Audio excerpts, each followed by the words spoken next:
और अब हम बढ़ते हैं अगली बड़ी खबर की तरफ। और अगली बड़ी खबर जो है वो जम्मू कश्मीर से एक खुशखबरी की है। और ये है कि यह बदले दौर का जम्मू कश्मीर है, जहां दुनिया के 20 आर्थिक शक्तिशाली देश सम्मेलन के लिए पधारे हैं। यानी कि G20 की बैठक की बात कर रहे हैं हम।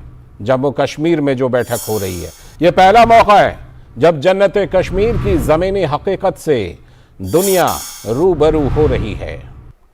दरअसल श्रीनगर में डल लेक के किनारे शेर कश्मीर इंटरनेशनल कन्वेंशन सेंटर में आज से G20 का सम्मेलन शुरू है। और जम्मू कश्मीर में हो रहे G20 सम्मेलन में दुनिया के 60 से भी ज्यादा मुल्कों के प्रतिनिधि हिस्सा ले रहे हैं। G20 टूरिज्म कार्य समूह की बैठक को लेकर पूरी वादी में गजब का उत्साह है। और वादी आने वाले विदेशी मेहमान जम्मू कश्मीर की खूबसूरती के बीच वादी की टूरिज्म पोटेंशियल की भी चर्चा करेंगे और कर रहे हैं। टूरिज्म इंफ्रास्ट्रक्चर को लेकर इन वर्षों में जम्मू कश्मीर ने काफी प्रगति की है। पिछले साल की ही बात करें तो यहां 50 लाख से भी ज्यादा टूरिस्ट पहुंचे थे। जाहिर है कि इस साल कश्मीर से ट्रेन का संपर्क भी मुल्क से जुड़ जाएगा तो पर्यटकों की संख्या और बढ़ेगी। ये बदले दौर का जम्मू कश्मीर है, जहां पाकिस्तान प्रायोजित प्रोपेगेंडा का असर खत्म हो गया है। और फेक नैरेटिव में जो लोग पहले उलझे रहते थे, उन लोगों को पहली बार अमन के माहौल में प्रगति से जुड़ने का एहसास हुआ है। अरब के एक नागरिक ने तो सम्मेलन के दौरान वादी घूमकर एक पोस्ट भी कर दिया कि ये स्विट्जरलैंड या ऑस्ट्रेलिया नहीं है, ये जम्मू कश्मीर है। साथ ही उन्होंने लिखा, यहां मुस्लिम, हिंदू, सिख, ईसाई सभी भाईचारा के साथ रहते हैं। कंपोजिट कल्चर की ऐसी जगह कहीं नहीं मिलेगी। यह नया कश्मीर है, जहां पिछले 40 साल से जहर घोलने वाला पाकिस्तान एक फेल्ड नेशन के तौर पर संघर्ष कर रहा है और कश्मीर विकास की नई उड़ान भर रहा है। यह जम्मू कश्मीर है, जहां आर्टिकल 370 हटने के बाद न सिर्फ हालात बदले हैं, बल्कि ग्रासरूट डेमोक्रेसी भी मजबूत हुई है। G20 के इस सम्मेलन से दुनिया को भी जमीनी हकीकत का एहसास होगा और लोग इन्वेस्टमेंट करने के लिए जम्मू कश्मीर पहुंचेंगे। तो ये सम्मेलन हो रहा है और श्रीनगर के लोग G20 की पर्यटन कार्य समूह की बैठक के लिए उत्साहित हैं। उनका कहना है कि प्रतिनिधि जम्मू कश्मीर की संस्कृति से रूबरू होंगे। G20 समिट जो हो रहा है, अच्छा माहौल बन गया है। हर मुल्क यहाँ आएगा, यहाँ की रौनक देखेगा, यहाँ की खूबसूरती जो अल्लाह ने हमें नवाजी है जम्मू कश्मीर को, तो वो देखेगा। बहुत अच्छा लगता है कि G20 और ऐसी सारी मीटिंग्स होती हैं। उससे क्या होता है कि जो फॉरेन जो ट्रैवलर्स होते हैं उनके लिए बहुत सारी चीज़ें आगे अच्छी होती है। कि जैसे यहाँ सारी चीज़ें अच्छी बनेंगी, सारे रूल्स एंड रेगुलेशंस अच्छे होंगे, यहाँ के सारी रोड्स के लिए अगर काम किया जाएगा तो फॉरेनर्स यहाँ से जाएंगे, बाहर जाएंगे, उनको लगेगा कि यार कि ये चीज़ अच्छी हैं, तो वो अपने कलीग से, अपने फ्रेंड्स को बताएंगे। आने वाले टाइम में यहाँ पे इन्वेस्टमेंट्स बहुत हो सकते हैं। जैसे डेवलपमेंट बहुत हो रहा है यहाँ पे, ट्रेन का वो इंफ्रास्ट्रक्चर डेवलप हो रहा है, रोड्स डेवलप हो रहे हैं, तो आना जाना बहुत ईजी हो जाएगा। और उसके बाद मतलब डेवलपमेंट, इंफ्रास्ट्रक्चर वाइज डेवलपमेंट बहुत होगा, तो फॉरेनर्स का विजिट बहुत ज़्यादा रहेगा। अगर आप इस धरती पे आए हो तो कश्मीर तो देख के जाना, वरना वर्थ नहीं रहेगी आपकी ज़िंदगी। जुड़ रही है हमारी संवाददाता रमा त्यागी, इस खबर पर हमारे साथ चर्चा करने के लिए जुड़ चुकी हैं। रमा, आपके पीछे का नज़ारा ज़बरदस्त नज़ारा, लेकिन ये नज़ारा तो जम्मू कश्मीर में पहले भी था, ये खूबसूरती तो जम्मू कश्मीर की पहले भी थी, लेकिन अब इस खूबसूरती को G20 सम्मेलन के जरिए पूरी दुनिया देख रही है और वहां के लोगों में, वहां के युवाओं में गजब का उत्साह। रमा, बिल्कुल, इस उत्साह की एक वजह है, आपने ठीक कहा, जम्मू कश्मीर धरती का स्वर्ग कहा जाता है और इसकी खूबसूरती जो है इसकी मिसाल दी जाती है। और इस बार इस खूबसूरती में कुछ नई चमक देखने को मिल रही है। एक नया ही अंदाज है जम्मू कश्मीर का। G20 समिट, जिस तरह आपने बात की है कि जो युवा हैं या यहाँ पर डिफरेंट इंडस्ट्री से जुड़े जो लोग हैं, उनमें बेहद उत्साह है, क्योंकि जो पूरी दुनिया है वो न केवल इसको देखेगी बल्कि देखने के बाद एक जो विश्वास कायम होता है, पर्यटन जो है यहाँ की रीढ़ है उसको बढ़ावा मिलेगा। इसके साथ ही निवेश के लिए जिस तरह से नई औद्योगिक पॉलिसी आई उसके बाद निवेश के लिए बहुत सी कंट्रीज आगे आई हैं।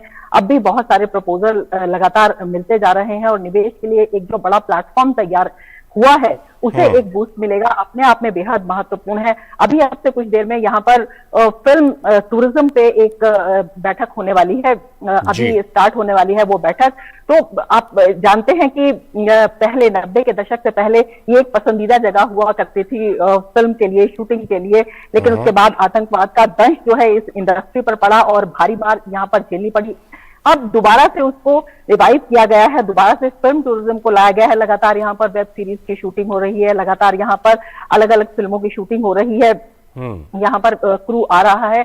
तो उससे यहाँ के जो साइडलाइन जो बहुत सारे उद्योग हैं जो पहले साइडलाइन हो गए थे या उससे जुड़े हुए जो उद्योग धंधे हैं उनको रोजगार का एक नया साधन मिलेगा, उनको एक प्लेटफॉर्म मिलेगा कि किस तरह से, तो एक ही इंडस्ट्री नहीं बल्कि एक इंडस्ट्री से जुड़ी जो अनेक इंडस्ट्रीज हैं उनमें विस्तार की संभावना यहाँ पर बहुत ज्यादा प्रबल है, बहुत ज्यादा उसको देखा जा रहा है। और जिस तरह से आपने कहा है कि ये जो खूबसूरती है, ये जो पोटेंशियल है जम्मू कश्मीर का, चाहे वो ह्यूमन रिसोर्स हो चाहे वो नेचुरल रिसोर्स हो, ये बाहर जब एक दम के साथ एक विश्वास के जाएगा, फॉरेन डेलीगेट यहाँ पर पहली बार इतना बड़ा इंटरनेशनल इवेंट हुआ है, वो आकर खुद यहाँ पर देखेंगे, महसूस करेंगे। तो आप देखिए कितना बड़ा संदेश है, कितना बड़ा मैसेज है और कितना बड़ा एक भूमिका जो है वो तैयार हो रही है जम्मू कश्मीर की जो सांस्कृतिक विरासत है, जम्मू कश्मीर का जो पोटेंशियल है उसको आगे बढ़ाने की, उसको मजबूत करने की, और यही इस उत्साह का एक बहुत बड़ा वजह है जो आपने बताया है।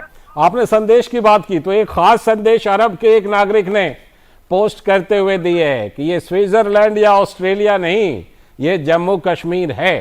तो अब तक जो दुनिया में फेक नैरेटिव फैलाते थे, जब इस तरह के विदेशी मेहमान वहां जा करके, और इसे हम कह लेते हैं first hand information, first hand नजारा को जब वो सोशल मीडिया पर डाल रहे हैं, तो ये जितने भी जम्मू कश्मीर के लोगों के दुश्मन रहे हैं, फेक नैरेटिव फैलाने वाले, उन सभी को ये आईना दिखाने का काम हो रहा है इस सम्मेलन के जरिए। रमा, बिल्कुल, न केवल आईना दिखाने का काम है बल्कि एक बहुत बड़ा झटका है उन लोगों के लिए, उन देशों के लिए जो अभी भी जम्मू कश्मीर की जो इमेज है उसको खराब करने की लगातार कोशिश करते रहते हैं। हालांकि अलग अलग प्लेटफॉर्म पर उनको झटके लगते रहते हैं, लेकिन इस बार ये झटका अपने आप में बहुत बड़ा है क्योंकि जो फॉरेन डेलीगेट्स हैं वो खुद यहाँ पर आ रहे हैं, खुद यहाँ पर महसूस कर रहे हैं, खुद ऑब्जर्व कर रहे हैं जिस तरह से उन्हें जगह जगह यहाँ पर ले जाया जाएगा और उसके बाद जो है उनकी बातचीत कराई जाएगी, और जिस तरह से उन्हें भी एक मंच प्रदान किया गया है कि आइए देखिए जम्मू कश्मीर में कितना बड़ा बदलाव आया है, नए भारत का नया जम्मू कश्मीर किस तरह का है, किस तरह से तस्वीर यहाँ पर बदली है, ये उनको भी देखने का मौका है। और उन लोगों के लिए, उन देशों के लिए एक बहुत बड़ा झटका है जो इस इमेज को खराब कर रहे थे फेक नैरेटिव के जरिए। यहाँ पर लोगों की जो असली अब मंशा है वो निकलकर सामने आती है कि वो आखिर चाहते क्या है। आप देखिए 370 के बाद से जिस तरह से मेन स्ट्रीम से जो लोग जुड़ना शुरू हुए हैं, आतंकवाद हो या फिर अलगाववाद हो, उसकी वजह से जब लोग भ्रमित रहते थे या उन्हें कहीं ना कहीं मिसगाइड किया जाता था, एक डबल माइंडेड एक तरह से मेंटालिटी उनकी रहती थी, उसको एक फोकस मिला है कि वो अब उन्होंने तय कर लिया है वो चाहते क्या है। मेन स्ट्रीम से वो जुड़ रहे हैं, चाहे युवा हो चाहे महिलाएं हो, बहुत सारी जो यहाँ पर इंडस्ट्रियलिस्ट हैं वो कहते हैं कि अभी तक कोई बड़ा उद्योग यहाँ पर नहीं आया था टूरिज्म के ऊपर और आर्ट एंड क्राफ्ट के ऊपर यहाँ पर जो आर्थिक व्यवस्था है वो निर्भर थी, लेकिन अब जो है बड़े उद्योग खुलने की संभावना से यहाँ पर लोग बहुत खुश हैं और उनका कहना है कि जो परंपरागत यहाँ पर उद्योग हैं उनको भी इससे बल मिलेगा। इसके साथ ही एक बात और, जब यहाँ पर ये जो फॉरेन डेलीगेट्स आए हैं ये देखेंगे कि किस तरह से उन्हें एक दिखाने का प्रयास किया गया है कि यहाँ का लोकल आर्ट क्या है, यहाँ की संस्कृति क्या है, यहाँ का जो शिल्प है वो क्या है, जिस उस माध्यम से उस संस्कृति को समझाने की कोशिश की गई है। तो प्रधानमंत्री जिस तरह से कहते हैं कि वोकल फॉर लोकल, तो उसको और local for global, local to global, तो उसको उस परिकल्पना को एक बहुत बड़ा बल देते हुए ये समिट लग रहा है इस बार।